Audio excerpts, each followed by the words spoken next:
Hey, everybody, welcome to another episode of Thought Leaders. I'm your host, Chris Shang, where we bring in different types of leaders from various expertises in the world. Today, we have Alice, who is a sales strategist to CEO. She's been doing this for quite a while, and I'm happy to have her on. We have a mutual connection in place, too. But before we dive into that, why don't you tell us a little bit about what you're working on right now? Who makes a good client for you? What are the types of people or companies that you work with?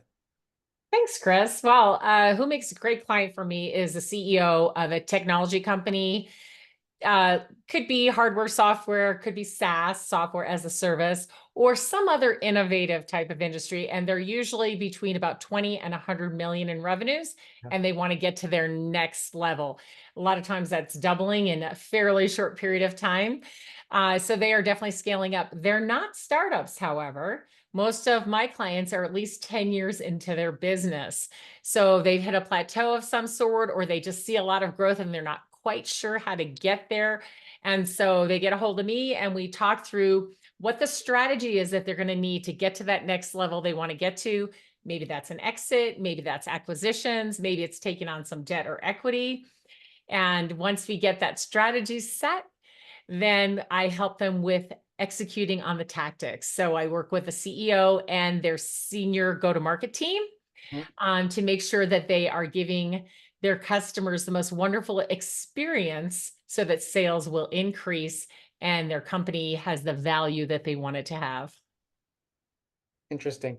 Um, Awesome. I would love to kind of like dive a lot more deeper around that, but before we do so, we'd love to kind of shed some color around how you became an expert in this field, right? Like, how did you carve out this niche of like working Mhm. specifically with that size stage of company, and then also at the C-suite level, on the go-to-market front of things?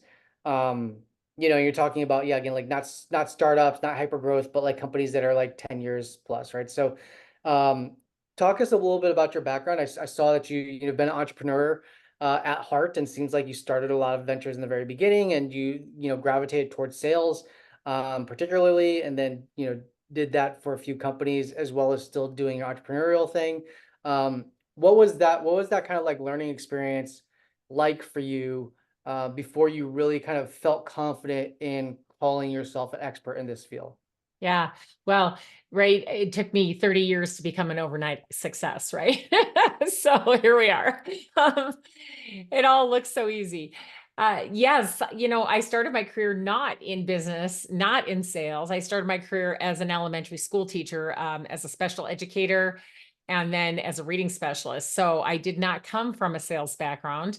But those of you who have heard of Miller Heiman, Steve Heiman is my father, and Bob Miller, his partner, who I had known since I was 3 years old. God rest his soul. But I grew up in sales, even though I wasn't in sales, right? So I am absolutely an entrepreneur at heart. I am a starter of things. I have started many for-profit and nonprofit organizations, but the transition from being in the world of education, where I did start some for-profits and nonprofits there, but then moving on into the world of business was because my father had this company that he was trying to grow and wanted some help. And I moved over from education into the world of sales to help him. So I got catapulted into the world of corporate America, working with all of the Miller Heiman concepts, strategic selling, conceptual selling, large account management, and the others, helping to fine tune all of that curriculum, and then working with the people who were training those programs, and then eventually becoming the trainer of the trainers, and also working with some of our largest customers like Coca-Cola, Hewlett Packard, AT&T, Dow, just lots of big ones. So I learned a lot in a very short period of time and became an expert in the complex sale by living it with those sellers, right? By training them on how to maneuver a complex sale, how to get themselves positioned, how to have great sales meetings and really be able to dig deep and get the information that they need to really move a deal forward. So, having that, right, expertise, and then here comes the dot-com time. My dad wanted to sell the company. By that time, he had bought his partner out. He and his wife had run it and grown it quite a bit, and they wanted to sell it. And so I helped them successfully exit Mm. and started my own company But like I said, it was the dot-com time. And so these were smaller companies. All of my VPs and higher level, executives from Fidelity Investments and GE Capital and Coke were all jumping ship, right, to go to these little startups in the dot-com time. And then they called me and I'm like, yeah, well, Miller Heiman doesn't really do that. Like, we work with Fortune 500 companies with big sales teams, but what do you need? And since I was off on my own and independent contractor for Miller Heiman, but having my own company, I was like, okay, I think I can help you figure it out. So what they wanted to do was start a sales team from scratch, because here they are. They've got money now. They've got a beautiful location. They got stuff and they got no bodies to fill the seats, right? Got to go sell something. So that's how I dove into where I am now. But those were startups, but I got used to working with them and they became more mature. And then CEO to CEO, they would, recommend me to come in. And so it just morphed into me in the place where I am now, working with these CEOs of more mature companies and Yeah. helping them to really get their strategy right so they could get the growth that they wanted. So it was a fun ride. Lots of different things happened on the way there, but I really love working with these small and mid-sized companies who are just in the right place to really grow. They have the right mindset and they're poised in the marketplace. They just need a little bit of help with that strategy and then making sure the execution happens. Awesome. Interesting. Um, I want to dig in there too, but before I want to kind of go back to, you mentioned that you're in education. What was the original passion for seeking a career in education? Obviously, the sales part of it was already ingrained in you from, before any probably career decision. But so what gravitated towards that? And then I'm curious as to how you got how that pull into the family business ultimately kind of sunk up for you, right? Like how did that align in a way Yeah. where and also I wanted to see if you felt like there's any things that you learned from the education space that actually helped you accelerate or you be maybe take a different lens or perspective in your father's business. Yeah. So I wouldn't have said this at the time, Yeah. but teaching is selling, right? Because what do you do all day? You're selling kids on learning the stuff you want them to learn, right? And that is no easy task, Yeah. trust me. You're selling parents on making sure kids get their homework done and the kids are reading and they're learning, right?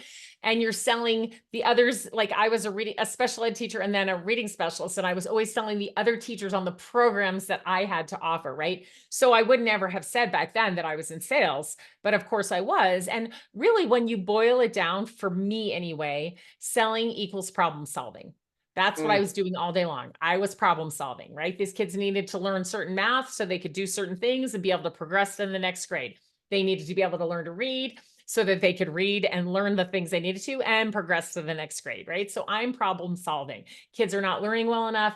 Parents need to help them problem solve through that. When we're selling, we're doing the same thing. A corporation has a need for something. They're either challenged with something, or the world's on fire, or they see tremendous potential for growth. And we get to problem solve through that. So I'm doing the same work. And so, as you asked, like, what did I learn, right? Everything I learned being a teacher helped me in the world of sales. mhm. Because one, as a teacher, I needed to learn how to help people change their behavior. Well, what are we doing when we're in sales? We're asking people to change, right? Please buy this. That I'm asking you, please change from what you're doing, right? So how do we help people change their behavior? Internally, we're saying, sellers, we need you to act differently because the buyers are acting differently. We need you to meet them where we are. So we need you to change. So how do I help you change, right? So that part of my education was so helpful because I am the master of that. I had kids who were having learning difficulties Yeah. and they had to change their behavior or they weren't going to get where they needed to be. Same with the parents. Parents had to change their behavior. So that really helped me a lot. And then just being a good problem solver, I think, most teachers are, but bringing that into the world of sales, right? Internally and externally. So I think, that was a big jump on the one hand. On the other hand, the skill set was so similar that it really didn't feel that way. The body of knowledge I needed was different, right? I had to learn a sales process. I had to learn methodology for the complex sale. that was different than what I knew. But I learned that fairly quickly and then was able to help people apply it, right? So jumping from education, you know, to business, there was a lot of feelings about it that I had, because, when you're a teacher, you're sort of very altruistic, out to help the world. And then it's like, oh, big bad corporate America, right? So I had to kind of switch my mindset on that. But I was able to do it. And I feel like coming into the business world, I was able to make a good impact, using the skills that I had. Yeah, and I would imagine too, like, I mean, yes, you are selling in both capacities, but one, I feel, especially, special education, it's like you got to sell with compassion, right? Which I think is a lost, maybe like a lost skill in the business world of sales, right? Where I think it is, especially now, it's probably even more relevant than it ever has been. But to be able to sell with compassion and empathy and come in. Yeah, and just simply care, right? Like, I came from a place of caring. That's what you do all day when you're a teacher, and that never changed for me. Like, I will say if there's one thing that my clients would absolutely 100% say about me, besides that I help them increase their sales, is that I care, that I truly, truly care about them. Yeah, and I think that's obviously something that probably is, whether it was conscientious or not, probably carried over and helped you position yourself in the way that you are today. Yeah. That being said, you had mentioned that, you've had experience, working through your father's company with the Fortune 500. You then switched to someone on the opposite end, not just Joe Schmo with an idea on the couch, but these people that have reputable background, but starting something from scratch and then working with them, and then kind of now settling into this like kind of a merging of both worlds. I would say of like companies that saw hyper growth, stagnated out. What is being that is your niche now? Like, what is I'm sure that there's differences when you come in and assess them, but do you ever see like recurring themes? Because I know like when I work with early stage companies, like when I sit down, like founders can almost, like most people can kind of be bucketed into different personality types. And with those certain personality types, you can have a sense of like what the I don't want to say like the issues are, but some of like you get an inkling of like where the bottlenecks are. Like Yeah. with yeah, so I'm wondering, like, if you do you see any of that that you can thematically kind of, oh yeah, this is the path we're gonna go down. I've seen this before, or you talk to another company and their set of like executive, and oh yeah, I know that's the kind of similar path. Obviously, not all cookie cutterish, but I'm wondering if you see some of the patterns. Absolutely, there are patterns, and they are in big companies as well as small. Mm, They're very similar. It's just that you can get your arms around it differently in a smaller company. When you've got over 100 salespeople, sometimes thousands, right? And lots of sales leaders, takes a lot to get your arms around that and to get everybody moving in the right direction. And half the time they've left before you can get to the end of that cycle. So with the smaller companies, it's easier, but I do see market challenges always, right? So looking in your marketplace, what are the challenges that you're up against? They all have something. And yes, competition, of course, but it's usually the way they're positioning themselves, almost always. Like, how do your customers see you, right? What is your positioning in the marketplace? It's not really about the competition, it's about how your customers see you. So, are you positioned with your customers the way you want them to be? And that way, then when they refer you to prospects, to others, right? They're positioning you properly as well. So are we just this or are we all this, right? And what makes us, as my colleague April Dunford says, what makes us obviously awesome? That's her new book, and I suggest every CEO out there read it, every sales leader read it, because it's it's a sales view of positioning versus a marketing view of positioning. And mm, it's really important, right? So I see those market challenges, and positioning is what it's about. So super important. Another one is just high performing sales teams, right?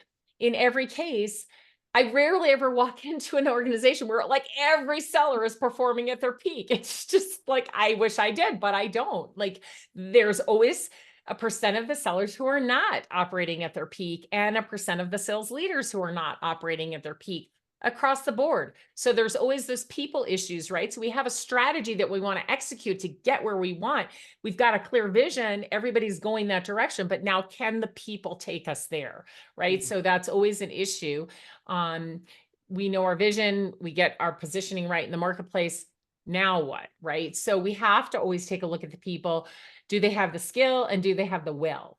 I can help a lot with skill, but I can't do much for will because if they're not willing, it's time for a change. And I always say, let those people gracefully go off to their next adventure. We need to have the people who have the grit, the stamina, and the mindset to win. And then we can teach them pretty much anything, right? So that's a common theme, is getting all the sellers to perform at their peak, right? We want everybody there. And then, most or all of my customers have a complex sale. Now, not every B2B sale out there is complex. When I say complex, what I mean is there are high dollar stakes, hundreds of thousands or millions of dollars over the lifetime of the customer. A deal might be 50 grand, but over the lifetime of the customer, it's going to be hundreds of thousands or millions. And a lot of what I deal with is in the hundreds of thousands, for sure, just even the first deal. So we have high dollar stakes. We have long sales cycles because many people are involved in the sale, which is a third thing, right? So you have high dollar stakes, long sales cycles, many people involved on the buying side. But today we also have many people on the selling side too. So we have all these people over here on the buying side, all these people over here on the selling side trying to get together and be organized and move the deal forward. So that makes it complex. And then with the things I deal with that are tech, there's always technical complexities, right? So if it's big equipment or machinery that has to fit in a space and go with this and be attached to the network and blah, blah, blah, or if it's software, or if it's software as a service or some other innovative type of thing, there's integrations that have to happen. So that makes it complex as well. So when you're looking at that, usually, again, a theme is you are not managing these large complex deals well. Mm. Things are slipping through the cracks. We're not thinking through all of the variables. We're not finding all of the people who are going to be involved in making the decision. So I think those are some themes that just reoccur because of the nature of it, right? Yeah, interesting. A lot of ideas. I mean, we've had a lot of different sales leaders from various areas of expertise, and some of the things I thought about when you were talking there is like learning how to sell a commodity, right? Because like at the end of the day, that's truly the inherent skill set of a salesperson, is if you can figure out how to differentiate yourself when you're selling a commodity to the rest of the Yes. people.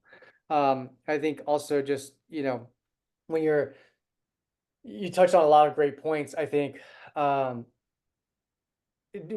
question too is like you mentioned about, you can't teach will. I get that. Have you ever ran into issues where like they were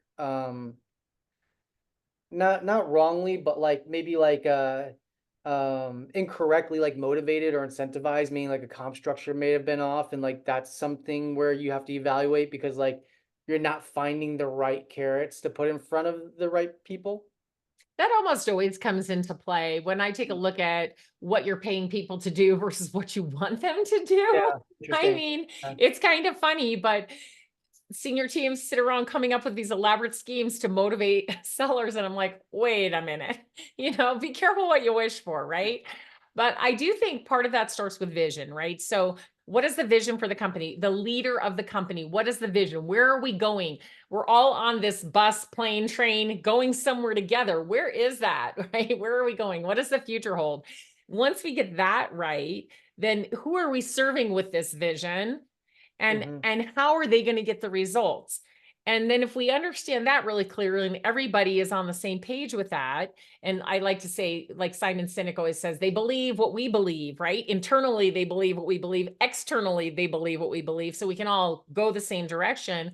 Then it's easier to figure out what the comp structure should Yeah. be, right? And so when we take a look at sellers today, I think that we're doing a bad job on compensation. We're using very old methodologies. It's like, oh, it should be 50-50. The sellers should get 50% of their, base and 50%. And it's like, wait a minute, does the market really support that thinking anymore? And what is it that we're asking these sellers to do? And how much control do they actually have over the variable part of their comp? So in every company, it's going to be different. So we really have to think about it and not just go with the old standard. There is no standard. Yeah. What is going to be best for your customer? Compensate your sellers in a way that is going to be best for the customer to end up getting what they need, to getting that solution. And think about this. There is no such thing as lone wolf selling anymore. It's all team selling. You need a subject matter expert. You need a customer success person. You need a senior executive. So why isn't the compensation spread over a team that works together to help the customer get what they need? So in terms of compensation, yes, it's almost always a problem. It's old fashioned and we need to rethink the comp. And Mm. when we do, we can get a much better result for our customer, which is really all that matters in the end, right? Because when they win, we're all winning. Plenty of money coming in the door. Salespeople are happy. They have enough to keep them busy, right? So we don't have to worry then anymore about, pipelines aren't full, deals aren't closing, right? So do what's best for your customer. What does that look like in terms of compensation? Yeah. I mean, to mirror that, I mean, I feel like when you talk about complex selling, right? I think about too, it's like think about relationship mapping. I think about expectation setting. A lot of it's communication. I think historically, especially in the SaaS space, and you can chime in here, but I just kind of looking from 2013 to late 2022 and 2023, it was almost like a gold rush. You didn't have to be a great salesperson to close deals, Right. especially in the SaaS space, right? And I think there's been a correction of that where I think with a lot of the sales leaders that I've been talking to has been noticing this. The experts know this. They've been through enough cycles, which is you're putting too much responsibility on the buyer from a seller's perspective, as opposed to like the buyer, this is whatever they're going through, this is a percentage of their day. This is not like the whole Right. percentage of their day, which is maybe from the seller's perspective, that's the only positioning that they're trying to convey if they're not doing it most efficiently. Uh but how much of it is that do you see? And maybe even like carrying over to now, and maybe you can talk to the different cycles of things that you've seen. Again, maybe thematically, like stuff that were issues you were trying to address or troubleshoot 10 years ago has changed in 5 years ago to last year or to present day. And what are Yeah. the things that you're noticing, and maybe more relevantly today?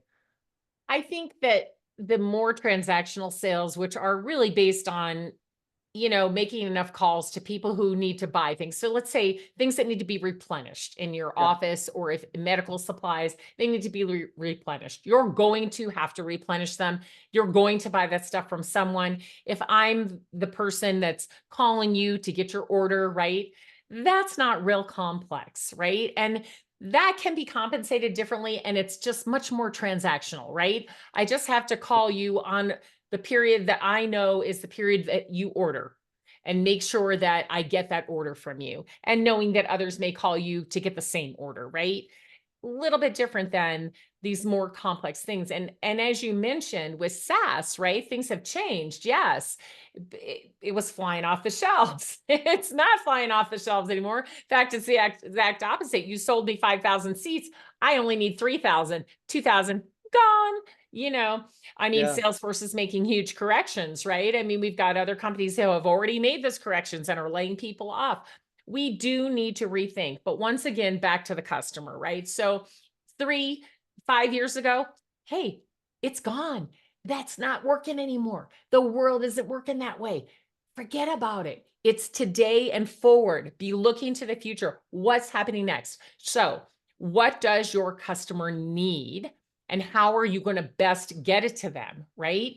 And so, if it is more transactional, okay, how are you going to make it easier to be your customer?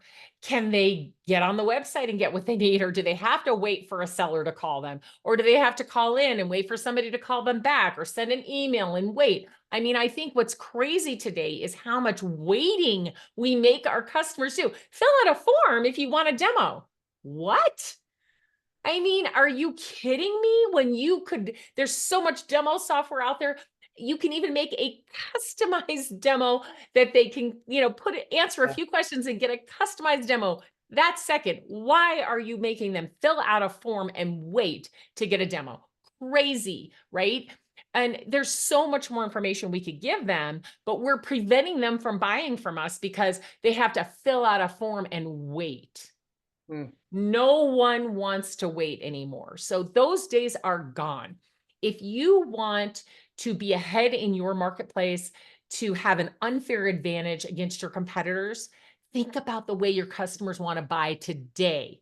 What mhm. are they doing? What is their behavior? How are they doing it? What do they want? What's going to delight them? And give them that great customer experience that's going to keep them coming back for more and increase the value of your company. That's the way you have to think. And that may mean tearing down everything you've built because it was built for 3 to 5 years, or God forbid 10 years ago, and you're still doing that. Yeah. It doesn't work. And you're wondering why your close rates are down and why your salespeople aren't hitting quota. No, that's not on the sellers. That's on the senior team who's working off the same plan that worked 10 years ago and not thinking about the way the customer buys today. Yeah, I mean, that's a tall order, right? How do you go about, I mean, disrupting an organization in that sense when that's the clear path for them, right? Like, are you building out a game plan? I mean, I almost feel like a lot of times you got to take them through baby steps and give them like Yep. these like little nuggets of like wins, and so they can feel more confident and trusting of the process.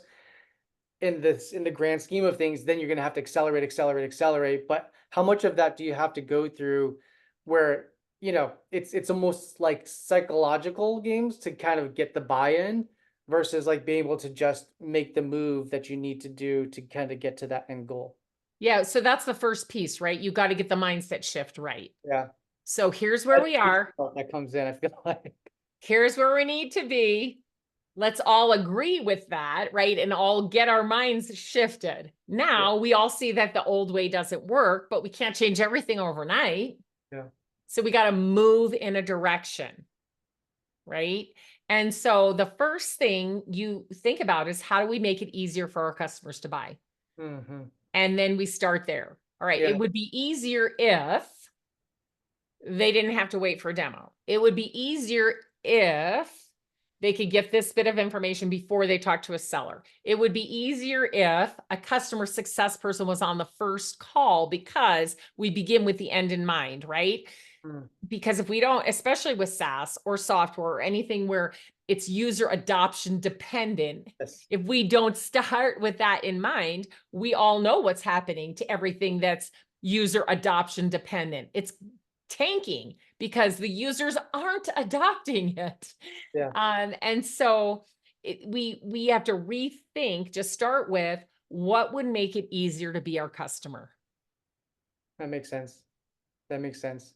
I mean, that also, I think like there's, not enough addressed, I think emphasis on addressed on, not just the sale, but retention, right? Like you Right. can get a sale, but if they don't have the user adoption, or like another thing I see a lot of, I mean, this is probably like early, I don't know, maybe you see this also within the size of the stage of companies you work with, but implementation and onboarding times. Like, that can be such a huge drag. And I've seen companies lose contracts or POCs Yeah. because just like it's insane, like, what is required for them to actually move forward, and then the amount of resources the buyer has to put into it almost just like, put such a bad taste in their mouth. How much of that do you see? And I imagine that's kind of like a really messy process to kind of go into there and then try to, pick apart that process, but to help streamline it for the buyer.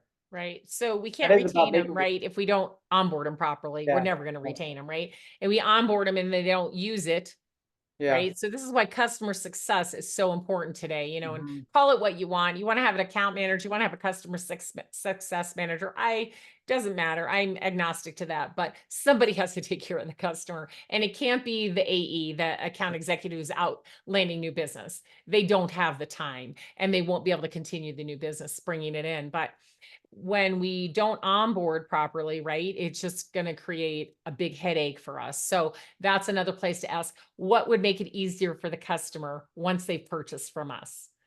Again, just sit there and brainstorm. So what would make it easier for the customer? Bring a few customers in and ask that. People who have been through your onboarding process, what would have made this easier? Bring 4 or 5 of them together and let them, oh yeah, that would have, oh yeah, and kibitz together about, what would have made it better. So that's not hard to do.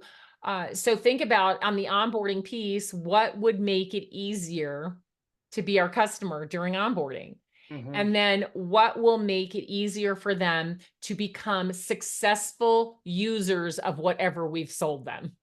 So we can't count, oh, we have 100 customers. I really don't care how many customers you have, 100, 1,000, a million. I care how many successful customers you have. Can they successfully use what you sold them? That's really all that matters today, because otherwise retention, you're just bleeding out the back door faster than you can pump the blood in the front door. And Yeah. that's going to bring you down for sure.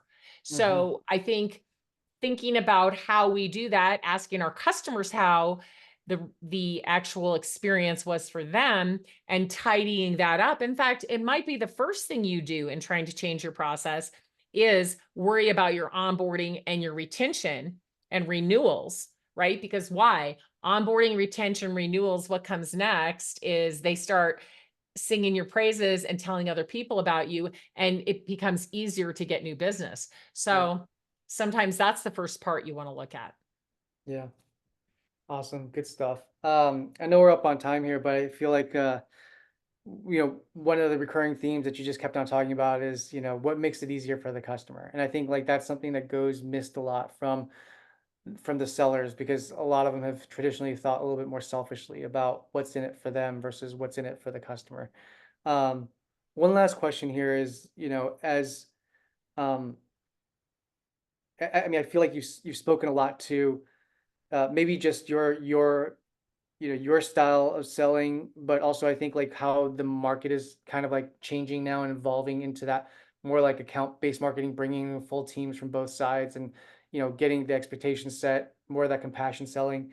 Um, where do you see, and maybe you can throw in the conversation of AI in this talk, but Hmm. or maybe it's not even relevant yet. But where do you think the selling process goes from here? Like, do you feel like it's going to be more human centric and a more desire for human interaction in it?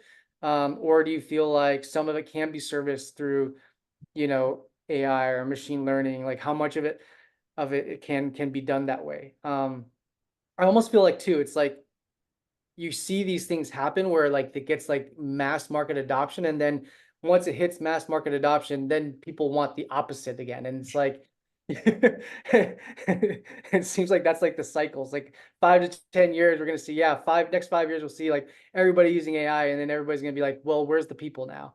And they're going to want to go back to that. I don't know, but I'm curious to your thoughts. Well, I believe that the future is about experience. Yeah. And I think really today, the present is about experience also. We're just not quite there yet. And fortunately or unfortunately, people need to buy stuff, whether you give them a good experience or not. They need it. They have to buy it, right? In a lot of cases. I mean, there's some stuff that are nice to haves, but in most of these complex sales that I'm dealing with, companies need this stuff. They've got to buy it, right? So if you do a bad job and they still need to buy it anyway, they get to suffer through it. So Yeah. let's talk about experience. Let's rebuild our companies around the experience, not just of the customer, but of the employee. And I just love Tiffany Bova's newest book, which is The Experience Mindset, because Mm. she talks about how important both are and how integral employee experience is to customer experience, right? And so if you think about aligning all of your customer facing people with the customer versus aligning them internally, right? And making sure that they're having an experience that allows them to give the customer a great experience, right? They go hand in hand. The customers have a great experience. They're not calling up angry and yelling at people and frustrated. And then we have to, back and forth, right? So if we redesign our companies around experience, we're going to do better in the future.